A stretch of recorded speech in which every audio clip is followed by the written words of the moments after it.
Sebab fungsi akal adalah mengolah data-data yang sempat direkam oleh indera kita. Sesuatu yang tidak bisa dilihat, didengar, dan tidak bisa dirasa, tentu tidak akan bisa dimengerti oleh akal. Maka dari itu, peristiwa Isra Mi'raj ini termasuk dalam perkara yang goib yang harus diterima oleh keimanan terlebih dahulu sebelum akal. Ketika peristiwa Isra Mi'raj terjadi, maka pada saat itu sempat menghebohkan, bahkan sempat pula melahirkan tuduhan dari orang-orang Muslim yang semakin gencar menuduh Nabi Muhammad SAW itu adalah orang yang gila. Hal ini juga sempat mempengaruhi orang-orang mukmin pada saat itu. Ketika berita ini sampai pada Abu Bakar As-Siddiq radhiyallahu anhu dan umat meminta bagaimana pandangan beliau, maka hanya satu pertanyaan yang beliau ajukan kepada para sahabat. Dari mana kalian mendengar terjadi peristiwa ini? Kata para sahabat, kami mendengar dari Rasulullah SAW. Lalu Abu Bakar radhiyallahu anhu mengatakan, kalau demikian hal ini yang mengatakan Rasulullah SAW, maka kalian tinggal meyakininya saja. Kendati sudah jelas masalah Isra Mi'raj ini berkaitan dengan masalah keimanan, namun kita tetap masih saja bisa menyaksikan tidak sedikit di antara saudara-saudara kita yang tertarik untuk tetap mempersoalkan peristiwa Isra Mi'raj ini dengan pendekatan akal. Sebenarnya tidaklah salah sepenuhnya, tetapi karena kurang tepatnya kita lalu mendapatkan posisi akal, maka seringkali diskusi atau seminar yang diselenggarakan itu tidak mencapai apa yang diharapkan. Sebagai contoh, masih sering dipersoalkan oleh sebagian orang, apakah peristiwa Isra Mi'raj itu Rasulullah SAW itu hanya sekedar ruh beliau, ataukah ruh sekaligus jasadnya? Kalau dikatakan kepada mereka bahwa peristiwa ini hanya ruh Nabi Muhammad SAW saja, maka biasanya mereka akan mengatakan, di mana letak kebesaran peristiwa itu? Karena terkesan hampir tidak jauh berbeda dengan suatu hidup. Tapi kalau dikatakan kepada mereka bahwa peristiwa itu terjadi bukan hanya ruh Nabi Muhammad SAW saja, tapi ruh sekaligus dengan jasadnya, maka mereka akan mengatakan, bagaimana hal itu bisa terjadi? Pertanyaan ini terjadi semata-mata karena merupakan pendekatan akal belaka yang diutamakan.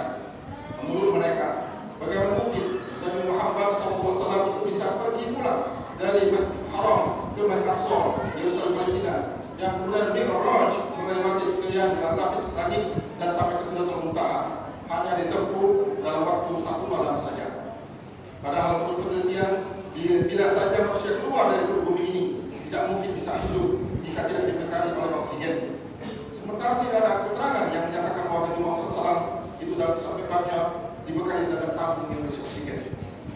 Kalau kemudian dikatakan kepada mereka bahwa hendaknya ini tidak diukur dengan kemampuan manusia bernama Muhammad, tapi hendaknya diukur dengan pendampingnya itu dalam malaikat Jibril yang notabene malaikat yang diciptakan dari cahaya atau nur, maka mereka pasti akan berdalih lagi dengan mengatakan kecepatan cahaya saat ini sudah bisa diukur oleh manusia.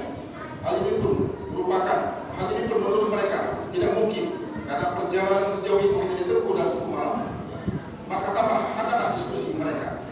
Inilah merupakan penyakit kronis dan sebagai kehidupan masyarakat kita.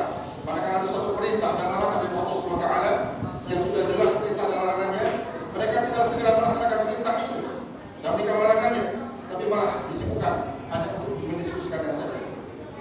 Sementara pendapat sebagian besar ulama menyatakan bahwa peristiwa ini terjadi sekaligus ruh dan jasad Nabi Muhammad SAW. Alasannya mendasarinya karena memang sangat jelas ayat yang menyatakan Subhanalladzi asra bi 'abdihi. Pengertian abdun pada ayat ini adalah hamba. Adapun yang dinamakan seorang hamba Allah berarti termasuk ruh dan jasadnya. Demikian pula diri kita termasuk hamba Allah yang tentunya termasuk juga di dalamnya ruh dan jasad kita. Andai kata yang di Isra Mi'raj itu hanya ruh Nabi Muhammad SAW saja, maka ayatnya akan berbunyi Subhanalladzi asra bi ruhi 'abdihi. Maha suci Allah yang telah mengisrakan ruh hambanya, yang berarti tidak dengan jasadnya.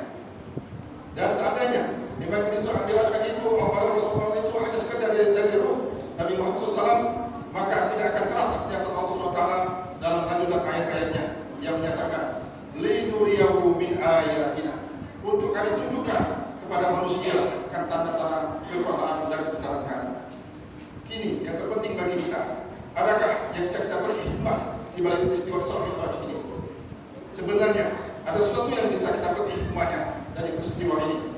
Bagi kita sebagai seorang mukmin adalah kita yakin bahwa segala sesuatu yang mustahil menurut akal kita Hidup tidak mustahil menurut Allah SWT,